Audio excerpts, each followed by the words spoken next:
Everyone. My name is Daniel Zhang. I'm the Policy Research Manager at Stanford Institute for Human-Centered Artificial Intelligence. Thanks very much for joining me today, and thanks for inviting me, AI LA community, for presenting our latest publication called the 2022 Artificial Intelligence Index Report. We call AI Index Report. So a brief introduction about the report. The AI Index Report is really the flagship publication of Stanford HAI.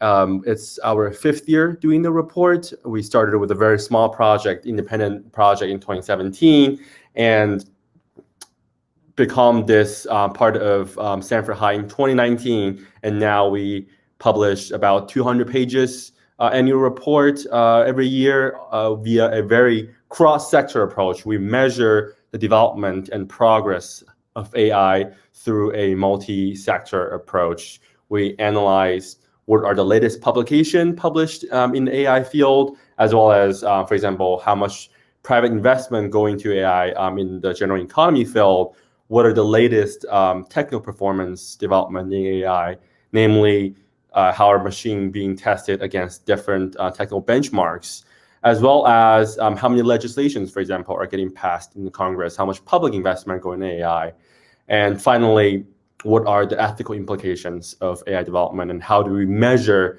the ethical development in AI. A little about our institute. We are founded 3 years ago in 2019 by the Stanford faculty, John H. Mandy and Fei Li.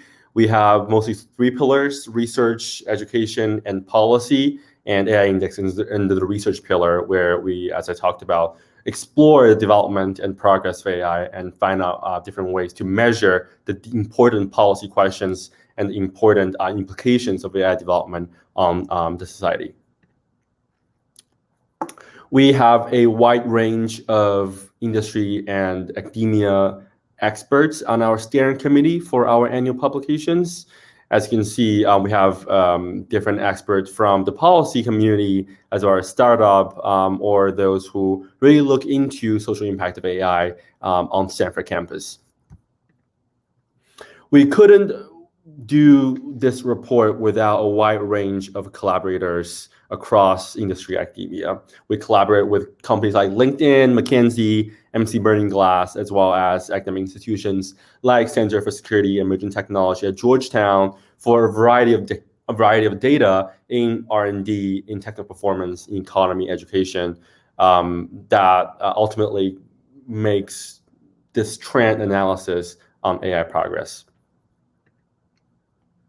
So what I plan to do today is go through some of the top highlights in the report.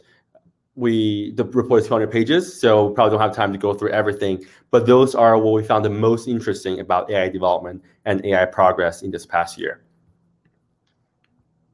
One of our top highlights of our 2022 report is that the private investment in AI really soared in this past year. Totaled around $93.5 billion. The private investment in AI almost more than doubled the private investment in 2020.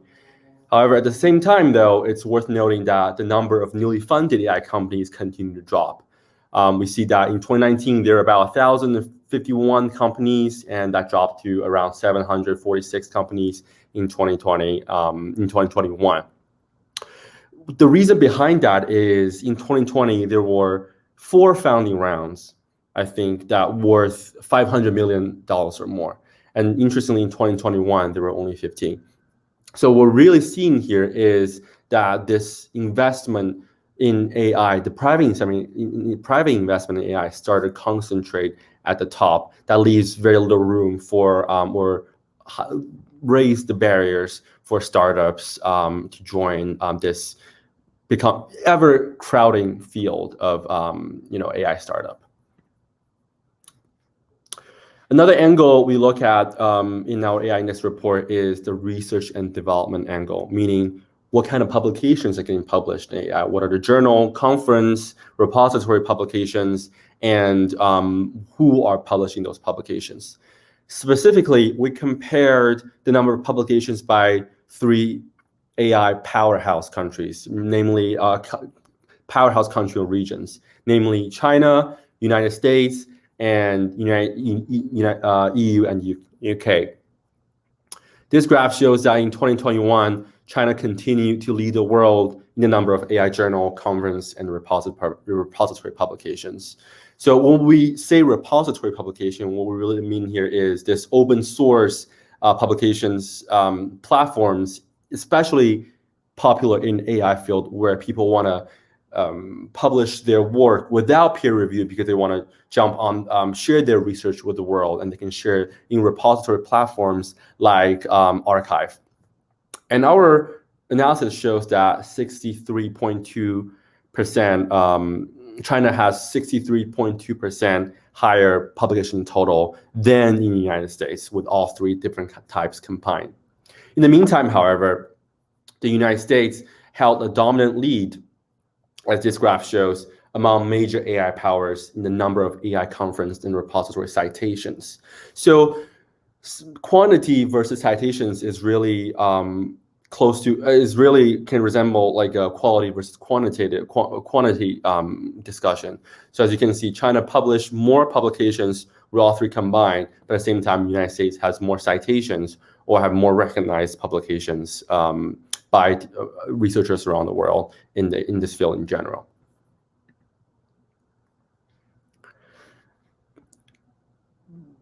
There are a lot of talks, especially in the policy world currently, about this US versus China dynamic, especially in this ever competitive world. A lot of it compared United States with China in terms of how many, like we just did in terms of how many publications there are in AI.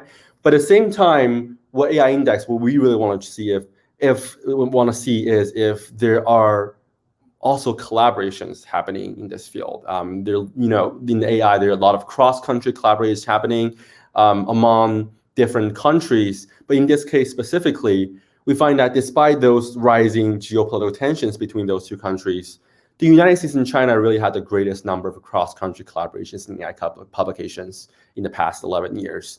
The number increased 5 times since 2010. And what's even more significant in terms of number is those two countries together produced 2.7 times more publications than between the United Kingdom and China, which is the second highest cross-country collaboration on the list. So what it's really saying is there's still a great deal of collaborations among scientists in the field, because researchers look for partners all the time to discover the cutting-edge AI research ideas. And for example, Microsoft, a US company, has research centers that are based in China. And at the same time, Tencent and Baidu, two top AI companies in China right now, top technology companies in China right now, who are also AI powerhouse, they also have research centers in the United States. So you really see this type of collaborations, despite what they're talking about on the policy level, happening on the ground among research communities. A new chapter added this year to our 2022 report is to look at how to quantitatively measure the ethical dimension of artificial intelligence. Namely, how can we find the right tools to measure how have the ethics of AI, namely, for example, the toxicity score, or what we mean by how much harmful text are we seeing in the text generated by AI models, how to measure that when we're seeing more and more AI models and more powerful AI models specifically.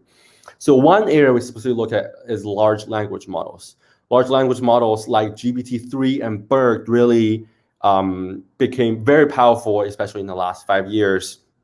And what we mean by large language models like GPT-3, for example, are those models that are able to generate text based on the given text. For example, if you give a opening, Daniel is presenting at the AILA community presentation today, and you want the model to generate a text based on that sentence, that's what the GPT-3, this large language model, is able to do.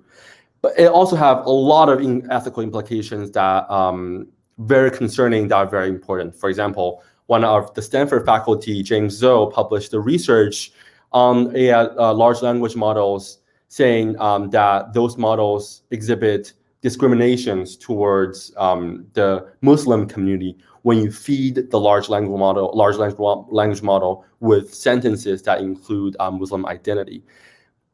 For example, they will produce terrorism-related text when you feed it a text that has word Muslim in it. So those are some of the important ethical questions that the research community is trying to answer. And this graph specifically shows the probability of toxic continuations. What we mean by toxicity is the number of toxic language in the text generated by the large language models. And in this case, it's Gopher specifically, and Gopher is a large language model developed by Google. So this chart shows that while large language models are setting new records on technical benchmarks, new data really shows that large language models are also more capable of reflecting biases from their training data. So on this graph, a 200 billion parameter model developed in 2021 shows a 29% increase in elicited toxicity over a 117 million parameter model that was considered the state of the art as of 2018. So as you see, 117 million versus 280 million parameter means that the large language models are getting bigger and bigger, but at the same time, the toxic text generated by those models are also getting bigger and bigger. Those systems are growing significantly more capable over time, though as the increasing capabilities, so does the potential severity of their biases. The good news is we have more and more research on AI ethics and AI bias and AI harms. Research on fairness and transparency in AI has really exploded since 2014 with a 5-fold increase in related publications at ethics-related conferences. This graph shows this specific conference where AI algorithmic fairness and bias has shifted from being, I would say, primarily in the academic pursuit to becoming, firmly embedded as a mainstream research topic with wide-ranging implications. Researchers with industry affiliations, I can see, contributed 71% more publications year over year at ethics-focused conferences in recent years. I will just get this graph very quickly in the interest of time. At the same time, we see that as AI systems grow more capable, the training for the AI system are also becoming more efficient and cheaper. Since 2018, the cost to train an image classification system has decreased by 63.6%. And the training times have improved by 94.4%. So the trend of lower training cost, but faster training time appears across the benchmarks that we found online from this platform called MLPerf, especially in models such as recommendation systems, object detection system, and language processing systems. So what this means is this kind of general trend favors the more widespread commercial adoption of AI technologies and more wider usage, especially by the private industries in years to come. I'll skip this in the interest of time. Finally, I want to mention that, we did analysis of about 25 countries around the world on where they are at in terms of AI legislations. Are AI making to the minds of different policymakers around the world? And our analysis shows that among those 25 countries, the number of bills containing artificial intelligence that were passed into law grew from just 1 in 2016 to 18 in 2021. And specifically, Spain, the United Kingdom, and the United States passed a high number of AI-related bills in 2021, with each country adopting about 3 legislations. So what does all those mean? Why do we do those measurements?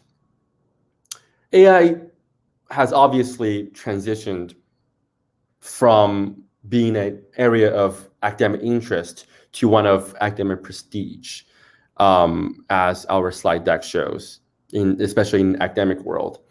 And one of the numbers that we didn't show in the slide, but it's worth mentioning that the concentration of AI among all computer science PhD graduates in the United States is dominating over all other concentrations.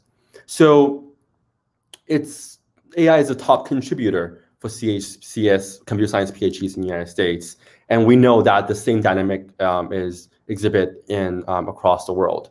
So that really shows that AI has become an academic priority. Also, in related news, the AI technology has gone through, technology innovation to something that's more repeatable. It has got cheaper to do, like what we show in the graph with facial recognition technology that's got a lot more cheaper and a lot of faster training, and has got a lot more efficient to do. So now we're at the stage of technology deployment, because when something is cheaper and repeatable, you make a lot of it and you incorporate it into your company and economy in general. We also went from capital infusion 10 years ago with some, venture capital firms putting the money in some of the early startups oriented around using deep learning and machine learning techniques to a increased amount of capital scale. As our first graph shows that the private investment in AI really doubled in 2021. And now we're at capital in concentration, which is basically what happens when you start to try to pick winners in what you think will be a big industry. I would say to somewhere a much higher proportion of AI research are at the frontier are being dominated by industry right now. In the space of large language models, most industry actors start developing those large language models.